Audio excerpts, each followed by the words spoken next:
د هیلې او ژوند وروستی ساه. کلثوم د کابل په یوه روغتون کې له نړۍ سترګې پټې کړې.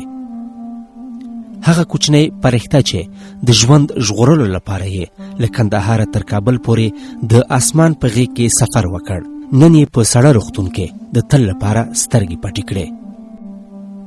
کلثوم چې څو ورځې وړاندې د افغان ځواکونو په پوځي چورلکه کې د بیړنۍ درملنې لپاره کابل ته راوړل شوې وه، د ناروغۍ سختو دردونو ته تسلیم شوه. هغه په داسې حال کې له نړۍ رخصت شوه چې زرګونه هیوادوال یې د روغتیا خبر ته په تمه وو. د هغې د ژوند شمع په داسې حال کې مړه شوه چې د چورلکې غږ د هغې د کورنۍ لپاره د یوې معجزې زیری و، خو تقدیر داسې نه و لیکلي. کلثوم د هیلو په وزرونو کابل ته راغله، خو نن یې بېسا جسد بیرته د کندهار خاورو ته سپارل کیږي. روح یې ښاد او یاد یې تلپاتې.